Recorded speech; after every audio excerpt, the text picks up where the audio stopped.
नमस्कार. महाराष्ट्र वनच्या खुली चर्चा या कार्यक्रमात तुम्हा सर्वांचं स्वागत.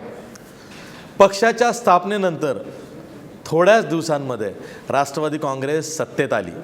त्यामुळं राष्ट्रवादी काँग्रेसचे नेते अनेक वर्ष चर्चेत होते, कारण सत्ता राज्यामध्ये जवळपास 14 वर्ष काँग्रेस आणि राष्ट्रवादीची होती.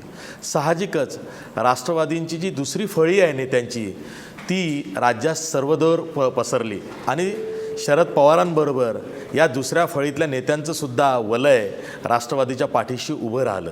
पण या सर्व वलयामध्ये सुप्रिया सुळे यांनी स्वतःची एक वेगळी ओळख केली.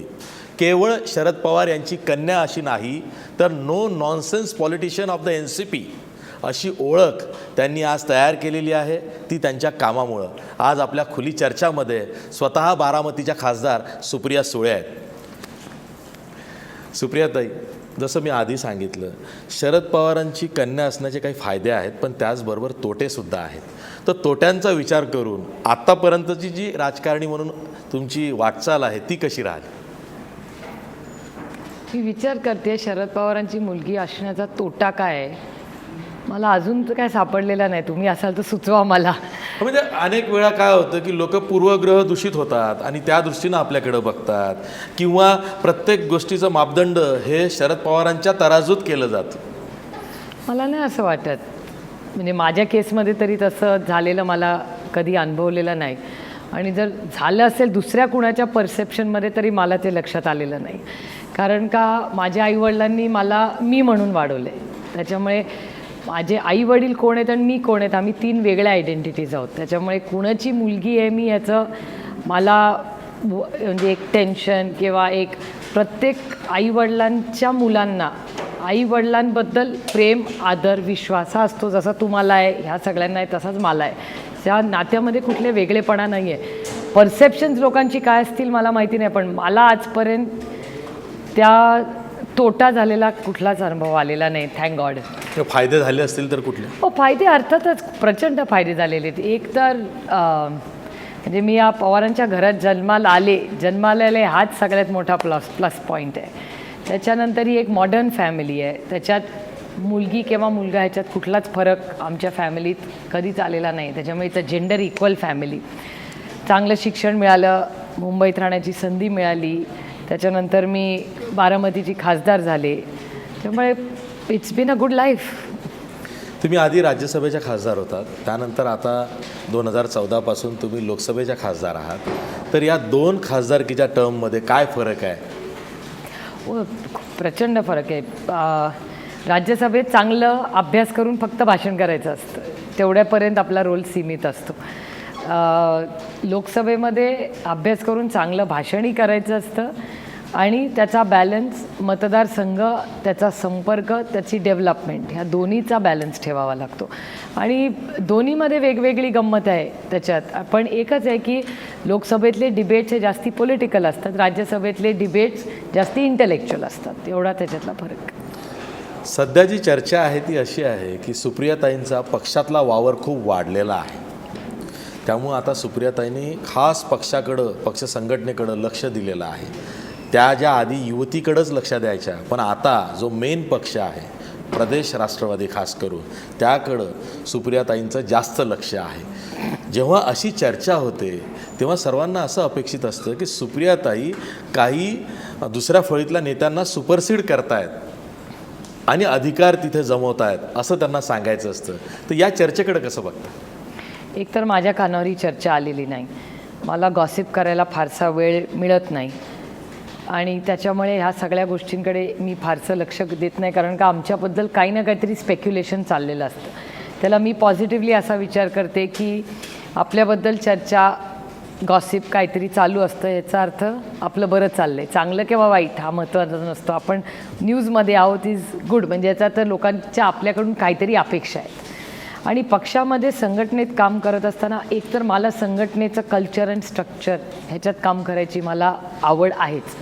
राष्ट्रवादी युवती काँग्रेसमधून ती स्थापन झाली. मग अनेक वेळा युवक काँग्रेसची काहीतरी मागणी असते, महिला काँग्रेसच्या काही मागण्या असतात आणि आदरणीय आमचे जे राज्याचे अध्यक्ष आहेत सुनील तटकरेजी, ते जिथे प्रचाराला पाठवतील, जबाबदारी देतील, तिथे आम्ही सगळेच संघटनेचे ते नेते आहेत, ते सांगतील तसं आम्ही सगळे काम करत असतो. ताई, पुन्हा तोच प्रश्न आहे की पक्ष संघटनेमध्ये तुम्ही जेव्हा काम करता तेव्हा पक्ष संघटनेत काही बदल व्हावेत, जे तुम्हाला काही बदल आधीचे खटकले असतील पुन्हा तुम्ही नव्यानं करावेत अशा पद्धतीनं. कारण एक तर जेव्हा सत्ता असते तेव्हा पक्ष संघटनेकडं फारसं लक्ष क्रिटिकली तसं नसतं, कारण सगळं काही चांगलं होत असतं, कारण पक्षात तुमचं सत्ता होती, पक्षाची गृह खातं राष्ट्रवादीकडं होतं. पण आता जेव्हा 2.5 वर्षापासून राज्यात सत्ता नाही आहे, अशावेळी पक्ष संघटनेत काम करताना काही चॅलेंजेस तुम्हाला अनुभवले जातात? एक तर गृह खातं आमच्याकडे होतं, हा विषय काय उद्देशून तुम्ही बोलला मला असं नाही, पण आम्ही खात्याचा वापर किंवा गैरवापर हा कधी सत्तेत असताना केलेला नाही. त्या बेसवर आम्ही संघटना वाढवलेली नाही आणि कोणी वाढू नये, कारण का ते डेमोक्रेसीच्यासाठी घातक आहे आणि कुठल्याही सिस्टमसाठी ते घातक आहे. आणि आर पाटीलच आमचे गृहमंत्री होते आणि आबांवर कुठलाही असा आरोप कधीही अनेक वर्षात झालेला नाही. त्याच्यामुळे तो मुद्दा अगदीच मी खोडून काढू शकते आणि तुम्ही अग्री व्हाल की तसं काय आमच्याकडे नव्हतं. संघटना बांधीचं काम अर्थातच हे महत्त्वाचं असतं. संघटना आहे म्हणून सत्ता असते, संघटना जेव्हा वीक होते तेव्हा सत्ता आणि या गोष्टी राहत नाहीत. त्याच्यामुळे संघटना ही सगळ्यात मोठी आणि श्रेष्ठ असते, कारण का संघटनाच विचार देते, डायरेक्शन देते, पॉलिसी ठरवते. त्यामुळे संघटना बांधणीचं काम आत्ता अतिशय महत्त्वाचं आहे. आणि महाराष्ट्रात आज जे वातावरण मला दिसतं त्याच्यात मला सगळ्याच संघटनांनी ह्या इलेक्शननंतर आपापला विचार करून, आम्ही एक संघटना म्हणून सगळ्यांनी जे राज्यकर्ते आहेत आणि वेगवेगळ्या संघटनेत काम करतात यांनी आत्मचिंतन करायची गरज आहे असं मला वाटतं. आणि आम्ही 100% ज्या रीतीने लोक पक्ष आज बदलत आहेत, ज्या आयडिओलॉजीचा विचार म्हणून आपण एखाद्या संघटनेत काम करतो, ती आज या सगळ्या इलेक्शनमध्ये कुठेतरी नाहीशी झालेली दिसते. सत्ता ही एकच आयडिओलॉजी राहिली आणि हे जर महाराष्ट्रात होणार असेल तर महाराष्ट्राच्या पुरोगामीपणासाठी, महाराष्ट्राच्या पुढच्या भविष्यासाठी एक अतिशय घातक गोष्ट आहे. मी हा प्रश्न तुम्हाला जाणीवपूर्वक विचारला होता. मला माहिती होतं की तुम्ही उत्तराच्या शेवटी त्या मुद्द्यावरती याल. आज सत्तेत जो भाजप आहे त्याच्याकडं गृह खातं आहे, त्याचे फायदे आज भाजपला ठिकठिकाणी मिळत आहेत, कारण भाजपकडं पक्षांतर करून जाणाऱ्यांचा लोंढा वाढतो आहे. पुण्यामध्ये बघा, इतरत्र बघा, मुंबईत बघा, सगळीकडं. मग ते गुण एलिमेंट्स असतील किंवा गुंड प्रवृत्तीचे लोक असतील किंवा ज्यांच्यावरती केसेस आहेत अशी लोकं असतील किंवा जे इलेक्शनमध्ये पॉवर ब्रोकिंगचं काम करू शकतात अशी मंडळी असेल किंवा दहशतीचं काम करू शकतात, म्हणजे इलेक्शनमध्ये जे मनी मसल पॉवर आपण म्हणतो त्याला पुरस्कृत कामं जे करतात त्या लोकांचा ओढा वाढतो आहे. त्या दृष्टीनं तुम्ही आज भाजप ज्या पक्षानं पक्ष वाढवतो आहे तिकडं कसं बघता? हे भाजपचा दुटप्पी चेहरा त्यांच्या सगळ्या वागण्यातून दिसतोय आपल्याला. आणि तुम्ही आत्ता जे जे बोलला याचंच आत्मचिंतन त्या भारतीय गुंडा पक्षांनी केलं पाहिजे. कारण 2.5 वर्षात जर त्यांच्याबद्दल हे परसेप्शन झालं असेल, पार्टी विथ अ डिफरन्स, हीच तर पार्टी विथ अ डिफरन्स आहे. ती बोलते एक आणि करते एक, that is the party with a difference. त्याच्यामुळे भाजपनी त्यांचा खरा चेहरा 2.5 वर्षात दाखवलेला आहे. त्याच्यामुळे दूध का दूध और पाणी का पाणी देशाच्या समोर आहे. पण भाजपचे नेते म्हणतात की जे लोक आज आमच्याकडे येत आहेत ते अधिकतर लोक राष्ट्रवादीकडूनच येत आहेत, ते राष्ट्रवादीच्या संगतीत आधी होते. मान्य आहे ना आम्हाला, आम्ही कधी एवढी हाय मॉरॅलिटी घेतलीच नव्हती. आणि आमच्यावर एखाद्या आमच्या माणसानी जर आरोप केला असेल तर त्याला 2 तासातून पक्षातून आम्ही काढलेलं आहे. असंख्य अशी उदाहरणं आहेत ज्याच्यावर आजचे माननीय मुख्यमंत्री आहेत. त्यांनी उदाहरण द्यायचं म्हणजे बाबा बोडकेंचा प्रवेश आम्ही घेतला. आमच्यावर सगळ्यात जास्त टीका माननीय देवेंद्र फडणवीसजींनी केली. त्यांना 2 तासात आम्ही पक्षातून प्रवेश घेतलेला कॅन्सल केला आणि त्याच बाबा बोडकेंबरोबर आज माननीय मुख्यमंत्र्यांचा फोटो आला. शेलार, मुंबईचे नाही हां, पुण्याचे, गैरसमज नसावे. जे शेलार म्हणून आहेत, मला कोण शेलार हे माणूसच माहिती नव्हता. मला वाटतं विठ्ठल शेलार. नाही, माझे थोडासा या बाबतीत माहिती, माझा अभ्यास कमी आहे या सर्व शेलारांना एकसारखे समजतात. नाही, अजिबात नाही. मी विरोधक असले म्हणून इतक्या खालच्या पातळीवर जाऊन टीका करत नाही. मी माझ्या संस्कृतीत बसतच नाही ते आणि मला पटत नाही. पण जे पुण्याचे जे शेलार ग्रस्त आहेत ते बारामती लोकसभा मतदारसंघात मुळशी नावाचा एक तालुका आहे, त्या तालुक्यातले आहेत. मी तिथले गेले 7 वर्ष खासदार आहे.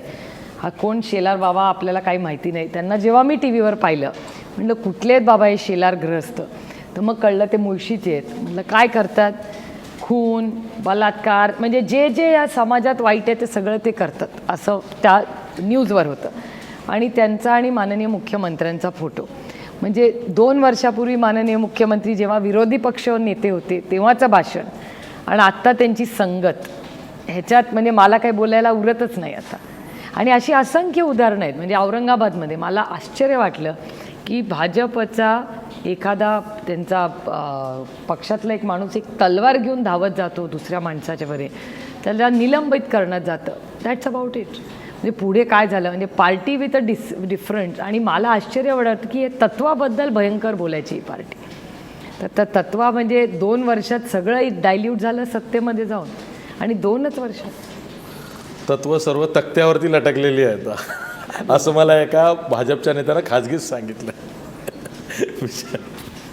ताई, तुम्ही काही महिन्यांपूर्वी चिडका बिब्बा किंवा नळावर वसा वसा वाढणारे मुख्यमंत्री, तुमचा राग दिसत होता त्यातनं.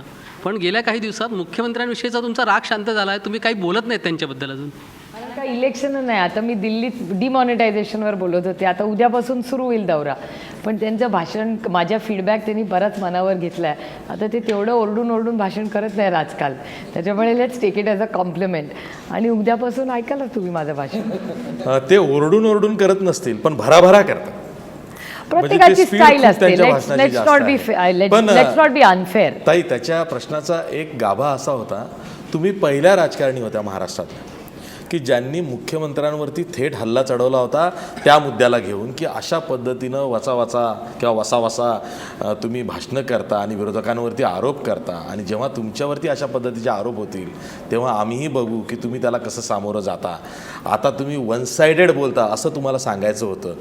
आणि आता गेल्या काही दिवसांमध्ये तो अनुभव मुख्यमंत्र्यांना आलेला आहे, पण त्याची सुरुवात तुम्ही केली होती. माझा विरोध काय वैयक्तिक त्यांना नव्हता. माझं एवढंच म्हणणं आहे, म्हणजे आता तुम्ही क्राईम रिपोर्ट बघितला असेल, जो गव्हर्नमेंट ऑफ इंडियानी आलेला आहे, की या राज्यामध्ये सगळ्यात जास्त शेतकऱ्यांच्या आत्महत्या महाराष्ट्रात गेल्या 1 वर्षात झाल्या. आम्ही होतो तेव्हाही झालेले आहेत, मी डिनाय नाही करणार. आणि त्याचा किती त्रास आम्हाला व्हायचा, म्हणजे जेव्हा आपण सत्तेमध्ये असतो आणि एखादी गोष्ट योग्य नाही ही होत असेल, म्हणून सत्तेत असलो म्हणून कधी डिफेंड नाही करणार मी. एक आत्महत्या झाली तरी वाईटच आहे, तो डेटा नाही आहे, कुणाच्या तरी आयुष्य उद्ध्वस्त होतं त्याच्यामुळे. आणि मला आठवतं तेव्हा माननीय मुख्यमंत्री विरोधी पक्षनेते होते आणि ते म्हणायचे या सरकारवर 302 कलम लावा शेतकरी आत्महत्यांचा. आत्ता मला माननीय देवेंद्र फडणवीसांना विचारायचं आहे, देशात पण तुमची सत्ता आहे, महाराष्ट्रात पण तुमची सत्ता आहे. तुमच्या केंद्र सरकारचा रिपोर्ट सांगतोय की सगळ्यात जास्त शेतकऱ्यांच्या आत्महत्या इतिहासात महाराष्ट्रात सगळ्यात जास्त तुम्ही मुख्यमंत्री झाल्यापासून झाल्या आहेत. तर 302 कलम सुप्रिया सुळे एक महाराष्ट्राची नागरिक म्हणून विचारते, कुणावर मी लावावं, याचं उत्तर माननीय फडणवीसांनी मला द्यावं. एवढं माझा एक साधा प्रश्न आहे. इतक्या वर्षांची सत्ता भाजपने अगदी ह्याच पहिल्याच निवडणुकीमध्ये सहज मिळवली. तर असंच अनेकदा राष्ट्रवादीच्या काँग्रेसच्या नेत्यांच्या भाषणातून ऐकायला मिळते, आम्ही चिंतन करत आहोत किंवा आता आम्ही पक्षबांधणी करत आहोत. तर यामध्ये काय आढळलं तुम्हाला की ज्यामुळे सत्ता गेली? भ्रष्टाचाराचा विषय आहे की विकास राष्ट्रवादी काँग्रेसने केला नाही, जो मुद्दा भाजप पण विकासाचं राजकारण म्हणून करत आहे? तुमच्या दृष्टीने काय कारणामुळे सत्ता गेली? एकतर मला नाही वाटत त्यांना सत्ता इतकी सोपी मिळाली आहे तुम्हाला वाटते, कारण का आधीची 15 वर्ष सगळे विसरलेले आहेत. 15 वर्ष 3 मोठी इलेक्शन्स ते हारलेले आहेत आणि 50 वर्षाच्या महाराष्ट्राच्या इतिहासात एकदा 2दाच इलेक्शन जिंकलेले आहेत. त्याच्यामुळे त्यांनी पण कष्ट केले आहेत संघटना बांधायला. आणि आमची सत्ता गेली याचा इन्कम्बन्सी फॅक्टर, म्हणजे 15 वर्ष आमची सत्ता सातत्याने होती आणि जो माहोल राज्यात तयार झाला होता. आणि मी तेव्हाही म्हणले होते आणि मी ऑफिशियली हे माझ्या पक्षाच्या मीटिंगमध्ये म्हणले आणि पब्लिक फोरममध्ये मी म्हणलेले की 2014मध्ये आमची सत्ता गेली याचा माझ्यापेक्षा दुसरा कुणाला आनंद झाला नाही. याचं कारण असं की सत्ता जेव्हा येते ना ती लोकांच्या प्रेमाने आणि विश्वासाने येत असेल. जेव्हा पब्लिक लाईफ कशाचं असतं, पब्लिक लाईफ लाल दिवा नसतो, पब्लिक लाईफ विश्वास आणि प्रेमाने असतो. जर तेव्हा 2014मध्ये आमच्यावर विश्वास नव्हता आणि आमच्याबद्दल प्रेम वाटत नसेल तर ही सत्ता नको आम्हाला. मग ती माझ्या आयुष्यात कधी नाही आली तरी मला चालेल. मला क्रेडिबिलिटी ही सत्तेपेक्षा जास्ती प्रिय आहे. पण यात भ्रष्टाचाराचा मुद्दा मुख्य होता असं वाटत नाही, कारण आताही लोकांना असं वाटतं. अनेक मंत्री वर आत्ता सध्या केसेस सुरू आहे, आपले माजी मंत्री तुरुंगामध्ये आहेत, तर लोकांना वाटतं की एका अर्थाने बरं झालं किंवा भ्रष्टाचारी लोक आतमध्ये जात आहेत, असा पण एक सूर आहे. तुम्हाला वाटत नाही की भ्रष्टाचारसुद्धा त्यातलं एक महत्त्वाचं कारण होतं? भ्रष्टाचार मुक्त व्हावा हे चांगलीच गोष्ट आहे आणि होत असेल तर याचा आनंदाचे आम्ही स्वागतच करतो. पण भाजप आणि शिवसेना जे 25 वर्ष सत्तेमध्ये आहेत आणि एका ताटात दोघं जेवत होते, एकानी चोरी केली आणि दुसरा गप्पा बसला तरी तो तितकाच मोठा चोर आहे. त्याच्यामुळे भाजप आज म्हणू शकत नाही की फक्त सेनेनी पैसे खाल्ले. मग तुम्ही हे 22 वर्ष का नाही बोलला, आजच का बोलताय?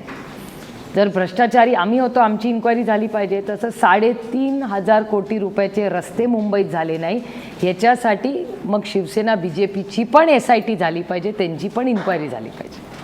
तिचाच प्रश्न थोडा बदलून विचारतो. काँग्रेस राष्ट्रवादीची जी सत्ता गेली त्यामध्ये दोष राष्ट्रवादीचाच आहे असं काँग्रेसचे नेते आजही सांगतायत. त्याला राष्ट्रवादीचे नेते काउंटर का करत नाही? ह्याच्यात सत्य नाही, लोकांनीच त्यांना रिझल्ट दिलेला आहे. आमचे 4 खासदार आले, त्यांचे 2 आले. त्यांचे 41 आमदार आले, आमचे 40 आले. कोणचा 3 मारलिया? त्याच्यामुळे काँग्रेसला कुठला मोठा, जर आम्हाला संपवून जर 200 सीट काँग्रेसच्या आले असते तर मान गए उस्ताद. तुम्हाला अजूनही असं वाटतं जर का 2014च्या विधानसभा निवडणुकीमध्ये काँग्रेस आणि राष्ट्रवादी एकत्र लढले असते तर रिझल्ट वेगळा लागला असता?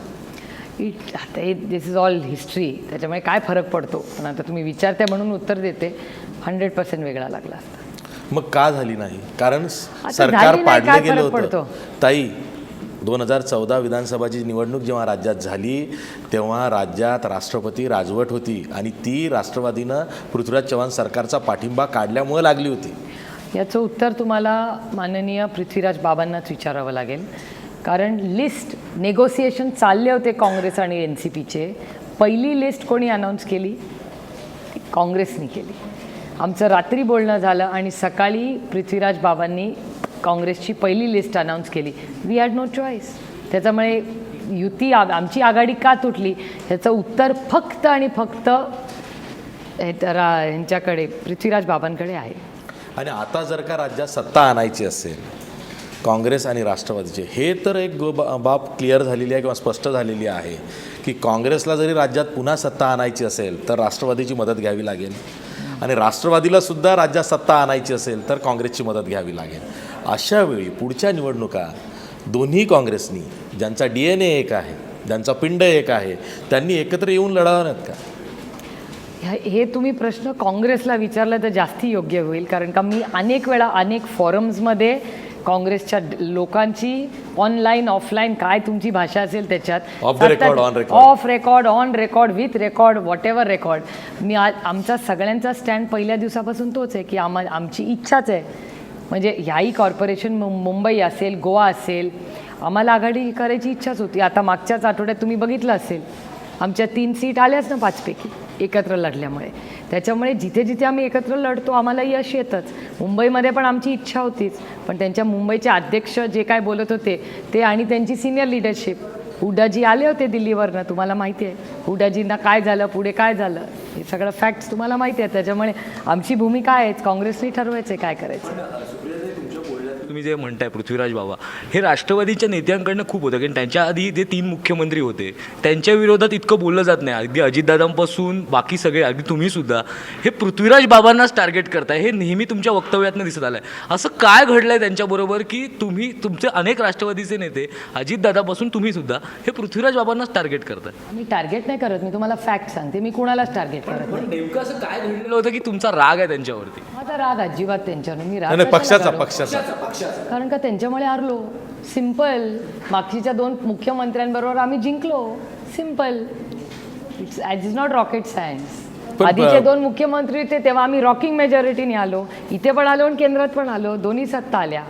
पण पृथ्वीराज चव्हाणांना त्याची जाणीव अजूनही होत नाही आहे. म्हणजे त्यांच्या बोलण्यामध्ये अजूनही त्यांना असं वाटत नाही की त्यांनी जर का मुख्यमंत्री म्हणून थोडासा दिलदारपणा दाखवला असता, थोड्या तडजोडी केल्या असत्या तर आज चित्र वेगळं राहिलं असतं. म्हणूनच काँग्रेसची परिस्थिती आहे तशी आहे ना.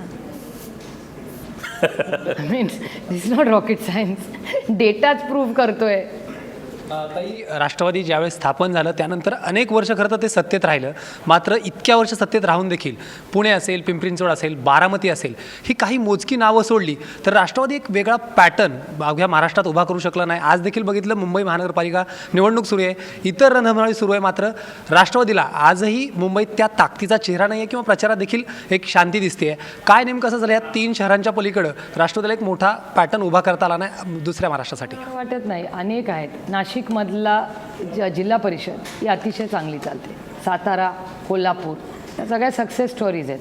हे हाय प्रोफाईल असल्यामुळे आता सगळी मराठी चॅनल बघितली तर ट्रम्पचं राजकारण एक तरफ आणि मुंबईचं राजकारण एक तरफ, आणि एवढं करून माझ्या मुंबईवर कोणीच प्रेम करत नाही. हेच तर दुर्दैव आहे. ह्याच्यात फक्त उद्धव ठाकरे आणि CMचं भांडणच होतं. माझ्या मुंबईला कधी न्याय मिळणार हा प्रश्न त्यांना कोणीच विचारत नाही आहे. एक नागरिक जी रोज ह्या शहरात राहतात त्यांना यांच्या दोघांच्या भांडणामुळे आपलं नुकसानच नुकसान आहे. घाटे का धंदा आहे सर?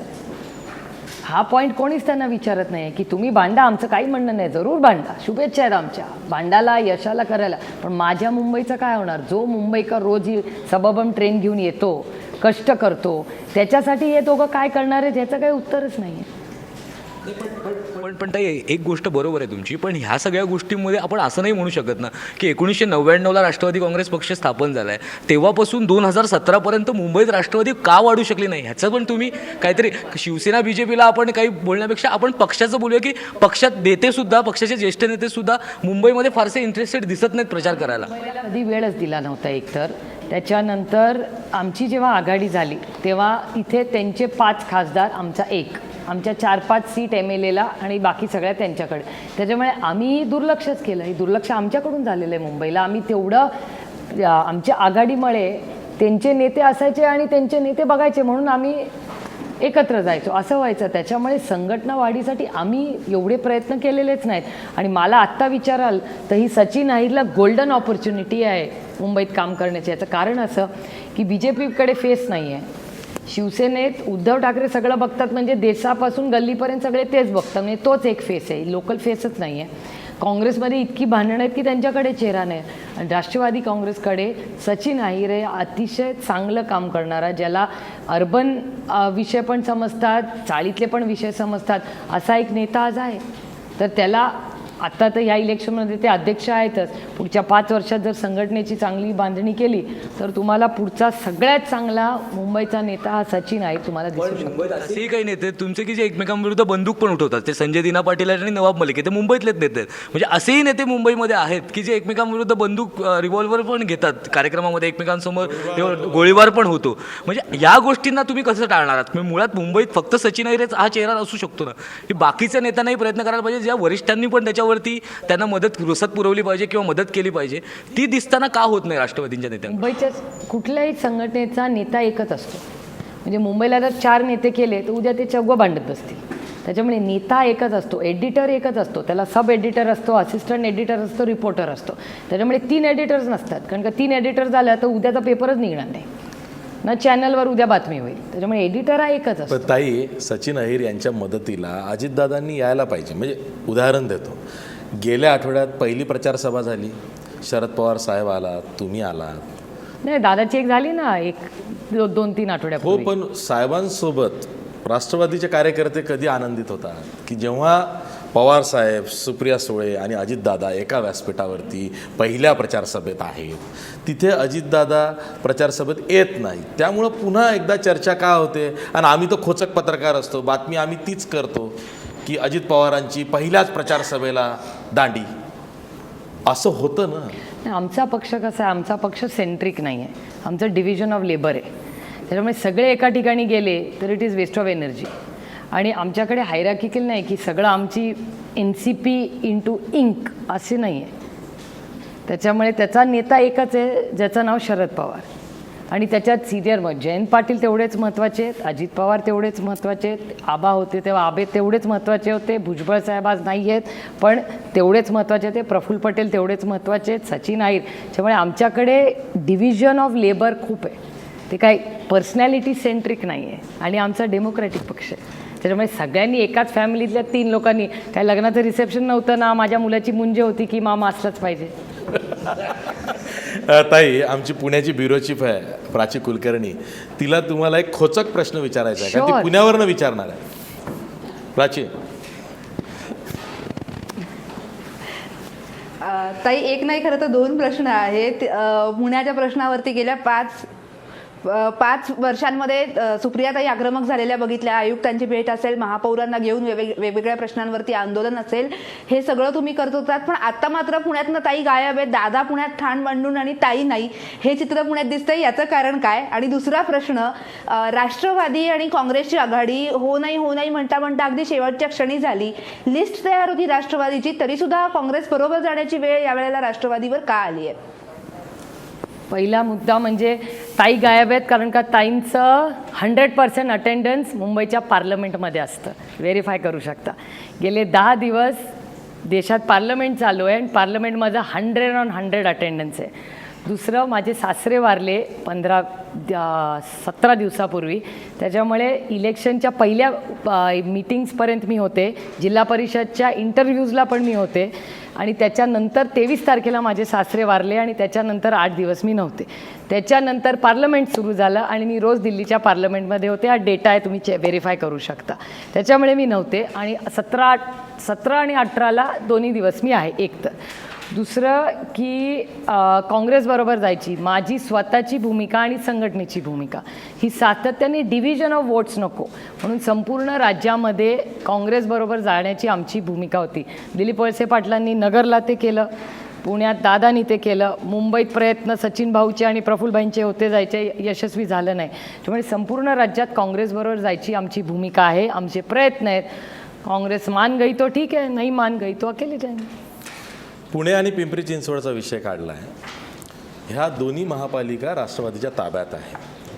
आता तिथं काय दिसतंय, भाजपनं खूप जोर लावलेला आहे. पुण्यामध्ये भाजपनं संघाच्या प्रचारकांना आधीच कामाला लावलेलं आहे. त्यामुळं पुण्यामध्ये सुद्धा भाजप काटेकी टक्कर राष्ट्रवादी को देगा असं बोललं जातं आहे. आणि पिंपरी चिंचवडमध्ये तर राष्ट्रवादीचेच जुने नेते हे भाजपनी आधीच हायजॅक केलेले आहेत. त्यामुळं आता भाजपचेही नेते सांगतात की आम्ही आमच्या बैठकांना जेव्हा जातो तेव्हा एक्स राष्ट्रवादीवाले नेते आमच्या मांडीला मांडी घालून असतात. त्यामुळे आमचा पक्ष भाजपमय झाला आहे की राष्ट्रवादीमय झाला आहे हेच आम्हाला कळत नाही आहे. त्यामुळं इथे सुद्धा भाजपचा प्रेझेन्स जाणवतो आहे. तुम्ही पुणे आणि पिंपरी चिंचवडच्या लढतीकडे कसं बघता? नाही, ते इंटरेस्टिंग, प्रत्येक इलेक्शन हे इंटरेस्टिंग असतं. आणि मला विचाराल तर इलेक्शन आपण जिंकण्यासाठीच लढतो, आपण परीक्षा कशाला देतो? पासच होण्यासाठी.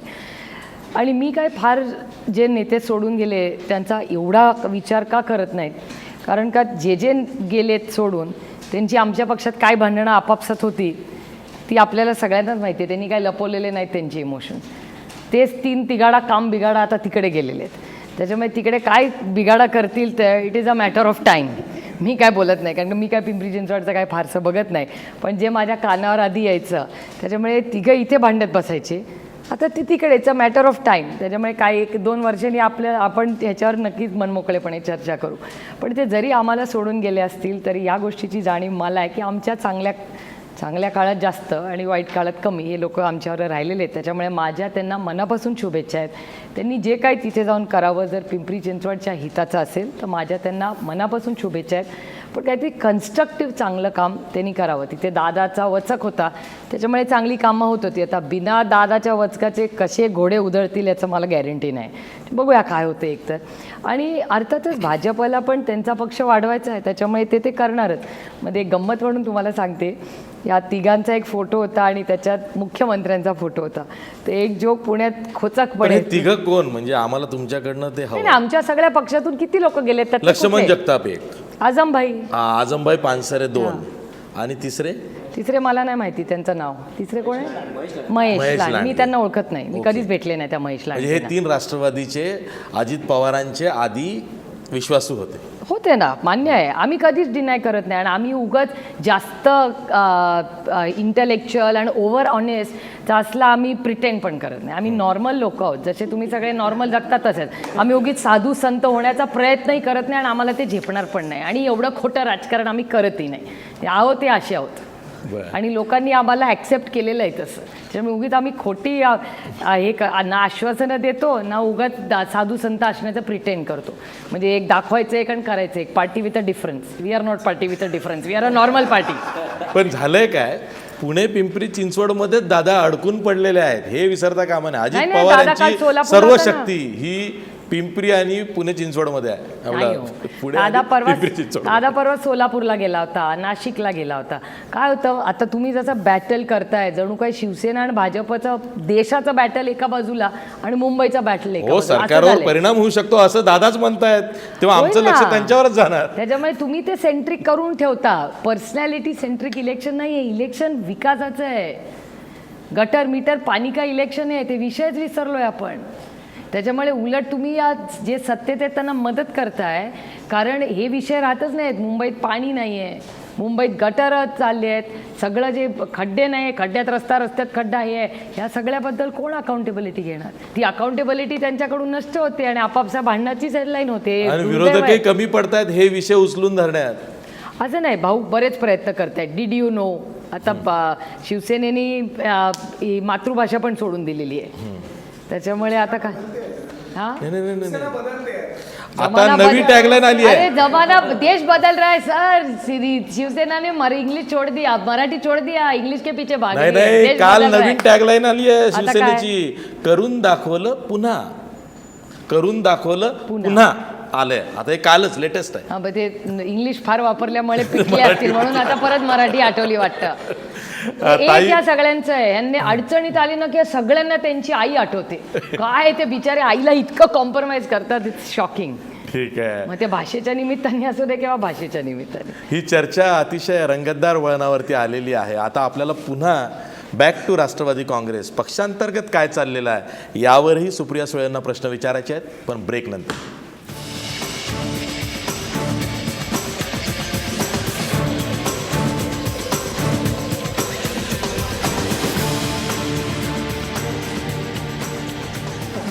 ब्रेक नंतर पुन्हा तुमचं स्वागत. आपल्यासोबत राष्ट्रवादीच्या खासदार सुप्रियाताई सुळे आहेत. सुप्रिया सुळे, हा बेटर. ताई म्हणलं की असं वजन येतं. माय गॉड. काँग्रेसचे उपाध्यक्ष राहुल गांधी यांच्याविषयी त्यांच्या पक्षातले पण नेते खासगीमध्ये काय बोलतात हे सर्वांना माहिती आहे. मला नाही माहिती. ते धडपडे आहेत, ते प्रामाणिक आहेत, ते नको तेव्हा जास्त सत्य बोलतात वगैरे, ह्या सगळ्या बाबी ठीक आहेत. पण सुप्रिया सुळे नेहमी राहुल गांधींविषयी चांगलं बोलतात. किंबहुना सुप्रिया सुळेंचा आणि राहुल गांधींचं खूप चांगलं पटतं, रॅपो चांगला आहे. माझे बऱ्याचशा लोकांशी संबंध चांगले आहेत, कारण का मी चूज करते. माझं म्हणणं आहे की जरी आपले मतभेद असतील तरी आम्ही काही विरोधक नाही एकामेकाचे. त्याच्यामुळे आणि जेव्हा आपण काम करतो, जसे 800 खासदार आम्ही एकत्र काम करतो, त्याच्यापैकी एक राहुल गांधी आहेत. आणि अर्थातच त्यांचं राज्य असेल, त्यांचा पक्ष असेल, वेगवेगळ्या विषयांवर चर्चा होऊ शकते आणि मी सगळ्याच खासदारांशी बोलते. त्याच्यापैकी एक ते खासदार आहेत. त्याच्यामुळे मला असं वाटत नाही की ते काही वेगळे आहेत किंवा काय. आणि यश आणि अपयश ही काही याडस्टिक असू शकत नाही तुमच्या कर्तृत्वाची प्रत्येक वेळेस. म्हणजे आता मी तुम्हाला उदाहरण द्यायचं झालं तर आता नाथपैंची भाषणं, मगाशीच मी कोणाशी बोलतोय, पार्लमेंटमध्ये सगळ्यात चांगला रेकॉर्ड भाषण महाराष्ट्रात केलं असेल तर बॅरिस्टर नाथपैंचे. तर ते काय अनेक वर्ष मंत्री राहिले नाहीत किंवा काही नाही, पण एक इंटेलेक्च्युअल माणूस होता. अजूनही 50 वर्षानंतर आम्ही रेफरन्स काढायला लायब्ररीतून त्यांची भाषणं काढतो, SM जोशींची भाषणं वाचतो. म्हणून ते काय सत्तेत आहे किंवा असं यश हे काय मेजरेबल किती वर्ष तुम्ही एका पदावर राहिला त्याच्यावर नसतं. असंख्य लोक खूप वर्ष पदावर राहतात, कॉन्ट्रीब्युशन 0 असतं. त्याच्यामुळे पदाला आणि यशाला प्रत्येक माणसाच्या पर्सनॅलिटीला मोजण्याची पद्धत वेगळी असते. तुम्ही असं मगाशी म्हणालात की अँटी इन्कम्बन्सी असेल किंवा राजकीय विश्लेषकांचं म्हणणं आहे की मोदी लाटेमुळे सत्ता गेली, पण ही सत्ता परत यायला आणखी किती काळ जाऊ शकतो असं तुम्हाला वाटतं? आणि जर परत सत्ता आली तर महाराष्ट्राच्या पहिल्या महिला मुख्यमंत्री म्हणून तुम्हाला व्हायला आवडेल? एक तर मी मुख्यमंत्री होऊच शकत नाही, कारण का मी खासदार आहे. आणि 2019, 2024, 2029मध्ये तर पुढचा मी अजून नाही विचार केला. शॉर्ट टर्म 15 वर्षाचाच विचार केला आहे मी अजून. त्याच्यामध्ये मी बारामती लोकसभा मतदारसंघातूनच पक्षाकडे तिकीट मागणार आहे. आणि जर मुख्यमंत्री व्हायचं असेल तर विधानसभा लढावी लागते. मी तर लोकसभा लढणार. पण असं थोडी आहे की खासदार असल्यामुळं मुख्यमंत्री होता येत नाही. पृथ्वीराज चव्हाण झाले नाहीत का? ते तर राज्यसभेचे खासदार होते. त्यांची सगळीच केस एक्सेप्शनल आहे त्याच्यामुळे नाही नाही मला ती लेगसी नाही चालवायची आहे. त्यांची नाही पृथ्वीराज बाबांनी माझ्या वडिलांना पण बाबा म्हणते गैरसमज नसावे त्याच्यामुळे पृथ्वीराज त्यांची केस बाबांची युनिक आहे. तुमच्या बाबांची पण केस युनिक आहे. त्यांचं माझ्या तर सगळं बाबांची म्हणजे युनिकच माझ्या, आहे. हां. तो विषयच आहे. तो तर 1 तासाच्या डिबेटचा विषय आहे. नाही, नाही, माझ्यासारख्यासाठी तर पृथ्वीराज नक्कीच आहे. बाबांची लेगसी मला नाही करायची कारण का त्यांच्यानंतर त्यांचा पक्ष हारला त्याच्यामुळे ती लेगसी मला कॉपी नाही करायची की ते खासदार होते आणि म्हणून आले म्हणून. पण माझं एवढंच म्हण आहे की मला दिल्लीत काम करायला आवडतं. पार्लमेंटची बिल्डिंग त्याच्यातून जो मला अनुभव आला आहे, ज्याच्यातून माझे संबंध झालेत, मला जे शिकायला मिळाले बाकीच्या राज्यांमध्ये ते मला अतिशय आवडतं. I am very happy with my job. त्याच्यामुळे I am happy with my job. तुम्ही असं म्हणाला आणि मी मुख्यमंत्री पद हे जेंडर सेंट्रिक नाही करत. मला खूप ऑब्जेक्शन येतं लोक म्हणतात तेव्हा. या राज्यात महिलांना न्याय देणारा, मग शिक्षण असेल, आरोग्य असेल, आरक्षण असेल, हे सगळं देणारा पुरुषच होता. त्याच्यामुळे पुरुष महिलांना न्याय देत नाहीत ह्या मताची मी नाही आणि महिलाच महिलांचे प्रश्न सोडवू शकतात ह्याही मताची मी नाही. म्हणजे आरक्षण देणारा हा माणूस शरद पवार होता. महिलांना शिक्षण देणारा व्यक्ती हा महात्मा फुले होता ज्यांनी स्वतःच्या बायकोला शिक्षण दिलं. त्याच्यामुळे महिलाच महिलांचे प्रश्न सोडू शकते असं नाही. आणि पुरुषांची पण जबाबदारी आहे कारण का आपण पण त्यांचे 50% मतदार आहोत. त्याचे महिला असू दे किंवा पुरुष, जेंडर इक्वल. आता तुमच्या या सगळ्या मीटिंगमध्ये जेवढे पुरुष आहेत तेवढेच महिला आहेत ना तुमच्या न्यूजरूममध्ये. त्याच्यामुळे सोशल चेंज होतच राहतो आणि तो झालाच पाहिजे. म्हणून म्हणजे आता उत्तर प्रदेशमध्ये मायावती मुख्यमंत्री झाल्या म्हणून महिलांच्या सगळ्या डोमेस्टिक व्हायलन्सचा प्रश्न संपला. UPमध्ये कधीच बलात्कार झाला नाही त्या झाल्यामुळे. त्यामुळे gender is not important, it's not even relevant. महाराष्ट्राला एक चांगली फर्म लिडरशिपची गरज आहे. जो जेव्हा महाराष्ट्राचा मुख्यमंत्री दिल्लीत यायचा तेव्हा नॅशनल न्यूज व्हायची, अरे महाराष्ट्र का मुख्यमंत्री क्यों आया है दिल्ली में, आम्ही त्याची वाट बघतो. ताई तुम्ही आता उत्तरात काय म्हणालात की 2.5-3 वर्षानंतर राज्यात पुन्हा सत्ता येऊ शकते, म्हणजे सत्ता बदल होऊ शकतो. 2019ला पुन्हा इलेक्शन येईल तेव्हा. असं तुम्हाला का वाटतं? एकतर त्यांचं काम, त्यांचं नियोजन, त्यांची भांडणं, त्यांचा फोकस डेव्हलपमेंट नाहीच आहे. पण तुम्ही त्यांचा त्यांनी फक्त चूक करण्याची वाट बघताय. त्यांनी चूक नाही कारण का जर लोकांनी त्यांना मतं दिलेली आहे, त्यांची आघाडी आहे, नंबर्स त्यांच्याकडे आहेत, अर्थातच पेशंटली. आणि लोक जेव्हा आपल्या विरोधात असतात आपल्याला तेव्हा आम्हाला त्यांनी नाही म्हणलेलं आहे. त्याच्यामुळे उगाच लोकांनी जर नाही म्हणलं नाही तर आम्ही आमचा संघटना बांधू, पुन्हा एकदा नवीन उमेदीने चांगली संघटना पुन्हा एकदा बांधू आणि लोकांपर्यंत आमचा अजेंडा आणि आमचा कार्यक्रम घेऊन 2019मध्ये जाऊ. एक आक्षेप राष्ट्रवादी काँग्रेसवरती घेतला जातोय आणि प्रकर्षानं गेल्या 2.5 वर्षामध्ये ते जाणवलेलं आहे. राष्ट्रवादी काँग्रेसचे नेते, काही मोजके 2-3 नेते सोडले तर इतर नेते सध्या आपल्या मतदारसंघाच्या पलीकडं किंवा आपल्या जिल्ह्याच्या पलीकडं काम करताना दिसत नाहीत. सुप्रिया सुळे एकट्या जेवढ्या फिरल्या तेवढ्या राष्ट्रवादीचे पुरुष मोठे नेतेसुद्धा फिरलेले नाही. ही वस्तुस्थिती आहे, ती तुम्हाला मान्य करावी लागेल. दुसरं, अजित पवार अनेक ठिकाणी जातात, धनंजय मुंडे ते सर्वत्र फिरतात, पण बाकीचे तुमचे नेते सांगलीच्या पलीकडं, त्यानंतर नाही, सांगलीचे नेते बरेच जातात. परवा औरंगाबादला भाषण होतं, नाशिकला भाषण होतं, त्यामुळे ते फिरतात नाही असं नाही. ऐका ना, जे दुसऱ्या फळीचे नेते आहेत ते त्यांच्याच जिल्ह्यामध्ये किंवा त्यांच्याच सुभेदारांमध्ये अडकलेले आहेत. पक्ष हा सर्वत्र गेला पाहिजे आणि तो आपल्या नेत्यांच्या माध्यमातून जातो, हे राष्ट्रवादी विसरले की काय असं चित्र उभं राहिलं. मला नाही असं वाटत. असं प्रत्येक पक्षामध्ये एक तर जबाबदारी असते. आता ह्याच्यात प्रभाऱ्यांचे रोल्स पक्षाने केलेले आहेत. प्रत्येक नेत्याला एक जिल्हा दिला आहे ज्याच्यात ते काम करत आहेत. त्याच्यात खालपासून बांधणी म्हणजे सरपंचापासून जिल्हाध्यक्षापर्यंत सगळी ते बांधणी करत आहेत. आणि असं नाही आहे की एखादा नेता फिरतो, म्हणजे धनंजय फिरतात, दादा फिरतो, जयंतराव फिरतात, मी फिरते, आम्ही फिरतो. नाही, पण प्रत्येकाची एक पर्सनॅलिटी असते. म्हणजे एक काळ होता तेव्हा आमच्या चौघांपेक्षा पॉप्युलॅरिटी RR पाटलांची जास्त होती. लोक सगळ्या म्हणजे नाट्यसंमेलनापासून पुस्तक रिलीजपासून सगळ्यासाठीच आबांना बोलायचे. भुजबळ साहेबांची पर्सनॅलिटी तशी होती. सगळ्याच म्हणजे आम्ही फक्त चौघं जेव्हा फिरतो तेव्हा फक्त राष्ट्रवादीचा प्रचार करत फिरत नाही आम्ही. जेव्हा इलेक्शन असतं संघटना बांधणी असते, सामाजिक कार्यक्रम असतात. म्हणजे मी आता जेव्हा नागपूरला जाते, औरंगाबादला जाते, यशवंतराव चव्हाण प्रतिष्ठानच्या कामांना जाते, काय दरवेळेस पक्षाच्याच कामासाठी जात नाही. त्याच्यामुळे या सगळ्या पर्सनॅलिटीजचे वेगळे वेगळे काम असतात, जबाबदाऱ्या असतात, कार्यक्रम असतात आणि सगळीकडे फिरण्याची गरजच असते ना. प्रत्येकाने आपापला एरिया व्यवस्थितपणे बांधला, त्याच्यातून वरती मूठ बांधली जाते ना शेवटी. कारण का 3-4 tier सिस्टममध्ये पक्ष चालतो. ताई, जवळपास सगळ्याच राजकीय पक्षांवर एक घराणेशाहीचा आरोप होत असतो. राष्ट्रवादी देखील याला अपवाद नाही आहे. पवारांची 4थी पिढी राजकारणात आली आहे. रोहित पवार आता जिल्हा परिषद निवडणूक लढवत आहेत. मात्र एक वेगळी बाजू पाहायला मिळाली यावेळी की जिल्हा परिषदेचं तिकीट त्यांना देण्यात आलं. जर पवारांच्या नावावर त्यांना आमदारकी जरी तिकीट दिलं तरी ते फक्त नावावर निवडून येतील. मात्र ही सुरुवात का? जिल्हा परिषद आणि एकंदरीत घराणेशाही या सगळ्यांना कसं बघतात? नाही, घराणेशाहीवरनं मी नाकर्तेपणा करूच शकत नाही. त्याचं एक क्लासिक एक्झाम्पल मीच आहे. आणि आमच्या पक्षात घराणेशाही का तर अर्थातच आहे. इतकं खोटं नाही आम्ही बोलणार आणि मी ते जस्टिफाय करणार नाही. कारण का मी बऱ्याच मुलांची भाषणंही ऐकली की आमच्या वडिलांमुळे आम्हाला तिकीट नाही, आमच्या कर्तृत्वामुळे मिळालं. चांगलं आहे, एवढे कर्तृत्ववान त्या पक्षात इतकी सगळी मुलं आहे, भाग्य त्या पक्षाचं. आता टाईम विल ओनली टेल सगळ्यांचं कर्तृत्व, इन्क्लुडिंग माझं. पण मला असं वाटतं की घराणेशाही ही ह्याच्यात येते, म्हणजे पॉलिटिक्समध्ये आहे, सगळ्याच फील्ड्समध्ये आहे. म्हणजे आम्हाला अपवाद नाही आहे. पण मी तुम्हाला एक आमच्या म्हणजे मी एक फ्रटर्निटी म्हणून बोलते, पक्ष म्हणून आता बोलत नाही, की first foot in the door. म्हणजे पहिलं माझं इलेक्शन शरद पवारांची मुलगी अजित पवारांची बहीण म्हणून मी निवडून आले. दुसरं माझं इलेक्शन एवढं सोपं नसतं.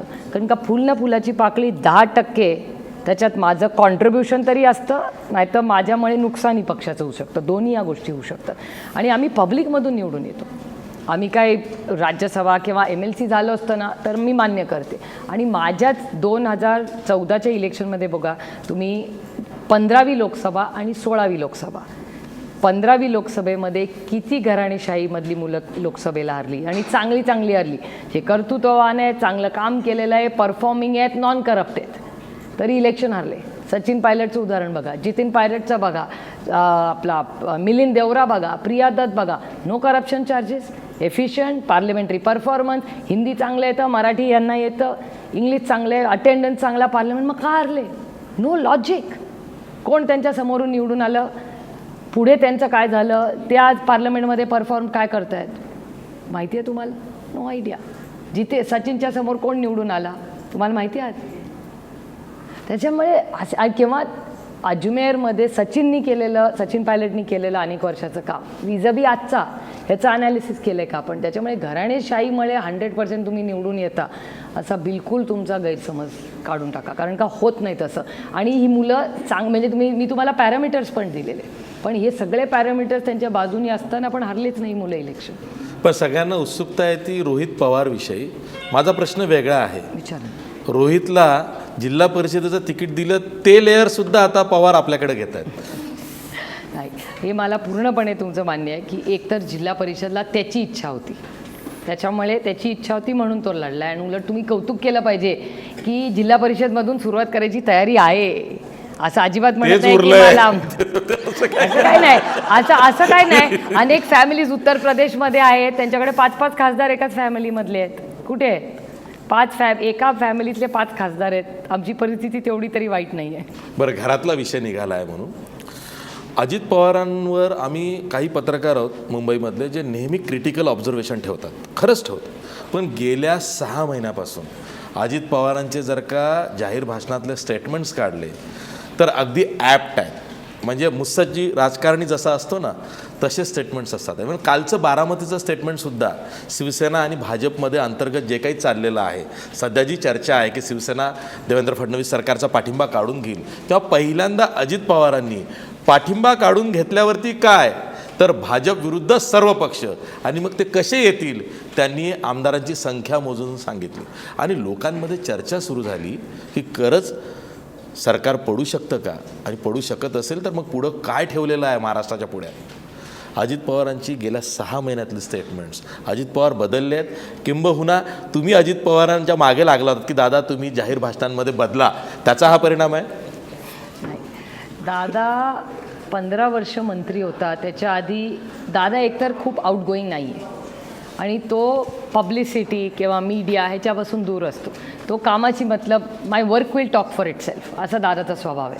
त्याच्यामुळे दादा कामात इतकं व्यस्त होता की त्यांनी कधी मीडिया किंवा ह्या मीडियम सोशल मीडिया ह्याच्याकडे कधी लक्षच दिलं नाही. त्याच्यामुळे दादाबद्दल स्पेक्युलेटिव्ह गोष्टी आल्या. म्हणजे अजित पवारांचा आवाज जरा हेवी आहे म्हणजे त्यांचा स्वभाव हेवी आहे का? नो. प्रत्येकाचा आता माझा आवाज जन्मदाता आला तर लता मंगेशकरांना एवढा गोड आवाज आला, मला नाही आला, तर त्याच्यात माझी चूक आहे का? It's a genetic problem. माझी आई नाही गाऊ शकत, मी नाही गाऊ शकत. पण दॅट डझंट मीन ते चांगलं किंवा वाईट आहे. प्रत्येकाची एक स्टाईल असते करायची. आणि उलट तुम्ही कॉम्प्लिमेंट केलं पाहिजे की आम्ही तिघं एकमेकाचे क्लोन्स नाही होत, प्रत्येकजण एक वेगळं आहे. आणि दादाची एक वेगळी स्टाईल आहे, एक फॅन फॉलोईंग आहे, त्याची कामाची एक पद्धत आहे. दादा कष्ट करणार आहे, दादा खूप ट्रॅव्हल करतो, दादा अभ्यास करतो, ह्याच्या बाबतीत कोणाचंच दुमत नाही. कोणीच म्हणणार नाही की दादा कष्ट करत नाही, दादा अवेलेबल नसतो. सकाळी 7 वाजल्यापासून दादाचं काम चालू असते. सगळ्या उभ्या महाराष्ट्राने पाहिलेलं आहे आणि एक नाही 15 वर्ष पाहिलेलं आहे. त्याच्यामुळे या सगळ्यामध्ये आता पहिल्यांदा दादाला कुठेतरी थोडासा वेळ मिळाला आहे. आणि आता त्याच्याही लक्षात येतं की नाही बाबा, हा एक नवीन मीडिया, म्हणजे एक 15 वर्षापूर्वी एवढे चॅनल्स नव्हते, सोशल मीडिया नव्हता. त्याचे बेनिफिट्स पण आहेत आणि मला विचाराल तर ड्रॉबॅक्स पण तेवढेच जास्त आहेत. कारण का गैरसमज या सोशल मीडियामुळे खूप होतात. पण आता काळाबद्दल आपल्याला बदलावं लागतं. आता पवारसाहेब पण ट्विट करायला लागले. 50 वर्ष कधी ट्विट नाही केलेलं, पण आता करावं लागतं. You have to change with time. त्याच्यामुळे दादा, मी, म्हणजे फक्त दादापर्यंत नाही, पवारसाहेब, दादा, मी, आमची संघटना, आमचा पक्ष, फेसबुक करा. अरे यशवंतराव चव्हाण प्रतिष्ठाननी पण वेबसाईट केली आता. Because you have to change with times. त्याच्यामुळे टाईमच पक्ष म्हणजे सगळ्यांनाच बदलावं लागतं. It's inevitable. राष्ट्रवादीचे नेते बदलत आहेत, राष्ट्रवादी पक्ष बदलतो, पण राष्ट्रवादी पक्षाच्या प्रतिमेवरती जो गेल्या काही वर्षांमध्ये आघात झालेला आहे त्यातून पक्ष सावरतोय का, यावर आपल्याला चर्चा करायची आहे. पण ब्रेकनंतर.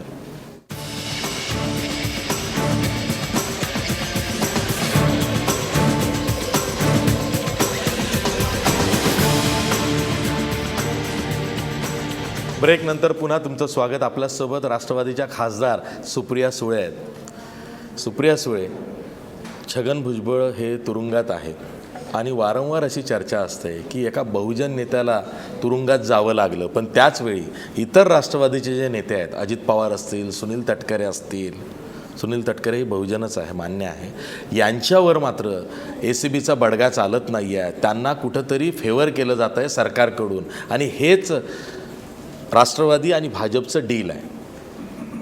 याचं प्रश्नाचं उत्तर मी नाही देऊ शकत. जे सत्तेमध्ये आहेत त्यांना तुम्ही का पाहिजे, जे सत्तेमध्ये आहेत, शिवसेना पण सत्तेमध्ये आहेत, त्याच्यामुळे त्यांना नाही तुम्ही याच्यापासून बाजूला ठेवू. शिवसेना आणि भाजपनी एकत्र मिळून भुजबळ साहेबांवर आरोप केले आणि त्यांच्या BJP आणि शिवसेना एकत्र मिळून भुजबळ साहेबांना अटक केली. त्याच्यामुळे दोघंही त्याला जबाबदार आहेत. आणि दादा आणि याच्यावर आरोप, इन्क्वायरी जी काय चालली आहे, ह्या सगळ्याचं उत्तर भाजप आणि शिवसेनेलाच तुम्ही विचारू शकता, कारण का आम्ही विरोधक आहोत. मी नाही याचं उत्तर देऊ शकत. मी एवढंच तुम्हाला सांगू शकते की पक्ष आमच्या सगळ्या नेत्यांच्या मागे. जेव्हा भुजबळ साहेबांना अटक झाली त्यांना राष्ट्रवादीच्या तर्फे मी पहिली भेटायला गेले होते. मागच्या आठवड्यात भुजबळ साहेबांच्या संस्थेमध्ये कार्यक्रम होता METला, त्यालाही मी गेले होते. माझ्या वडिलांच्या नेत्यांच्या पक्षाच्या चांगल्या वाईट काळात भुजबळ साहेब राहिलेले आहेत याची जाणीव मला आहे.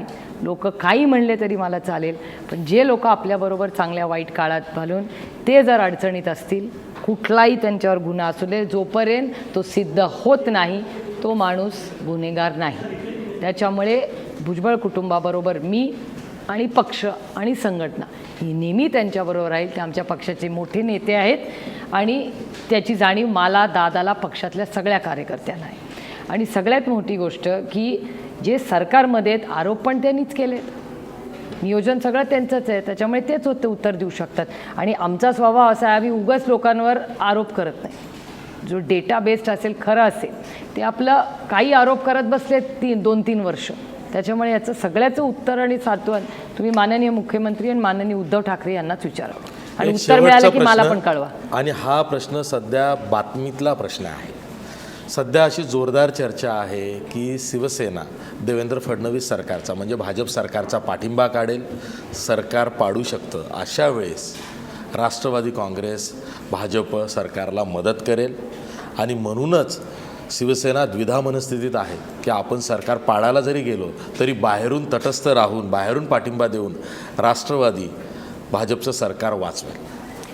हेच तर महाराष्ट्राचं दुर्दैव आहे की ज्या संघटना 2 पक्षांना 25 वर्ष त्यांनी मैत्री ठेवली, 15 वर्षानंतर ते सत्तेत येतात, 2.5 वर्षात इतकं टोकाचं भांडण होतं की राज्याला दोन्ही पक्षांना महाराष्ट्राचं प्रेम नाही आहे, त्यांना फक्त सत्तेचं प्रेम आहे. आज महाराष्ट्राचा विकास, महाराष्ट्र तुम्ही म्हणता मुंबईत आमचा प्रेझेन्स नाही, पण मुंबईवर खरंच उद्धव ठाकरे आणि शिवसेना प्रेम करते का? जर एवढा मुंबईकरावर प्रेम असतं तर आज मुंबई अशी झालीच नसती. माझा भाऊ पुण्यात राजकारण करतो, पिंपरी चिंचवड करतो, सगळे दादाबद्दल बोलतात, पण पुण्या आणि नवी मुंबईमध्ये नाईक साहेब असतील, पिंपरी चिंचवडमध्ये दादा असेल, खरंच दैनंदिन आयुष्यात बदल झाला आहे का? तर त्याचं उत्तर होय. मुंबईमध्ये एवढं शिवसेना म्हणते, त्यांनी खरंच काय चांगले बदल केले? कॉन्ट्रीब्युशन 0. आणि फक्त मी म्हणत नाही, महाराष्ट्राचे मुख्यमंत्री तुम्ही पण मूळ तेच प्रश्नाला बगल देताय. जर का सरकार पडायची वेळ आली, देवेंद्र फडणवीस सरकार, तर राष्ट्रवादी वाचवणार नाही हे तुम्ही सांगत नाही. एक तर पवार साहेबांनी सांगितलंय की आम्ही कुणालाही सपोर्ट देणार नाही, असं त्यांचं एक स्टेटमेंट आहे. दुसरं हा प्रश्न उद्भवतो जेव्हा सरकार पडतं तेव्हा. हे फक्त खिशात राजीनामे घेऊन फिरते, ते राजीनामे देत नाही आहेत. आणि राजीनामा काय खिशात ठेवायची गोष्ट नसते, ज्याला द्यायचा असतो तो गव्हर्नरकडे जाऊन देतो, तो काय खिशात घेऊन फिरत नाही. त्याच्यामुळे हा परत त्यांचा खोटारडेपणा तुम्हाला सातत्याने दिसते. सत्तेसाठी परवाच्याच दिवशीची गोष्ट सांगते, मुंबईमध्ये माननीय उद्धव ठाकरे रोज नरेंद्र मोदींना नावं ठेवतात, पण सोमवारी राज्यसभेचा डेटा काढा, माननीय अनंत गीतेंनी संपूर्ण मोदी सरकारला किती डिफंड केलं आहे हे तुम्ही रेकॉर्डवर बघा.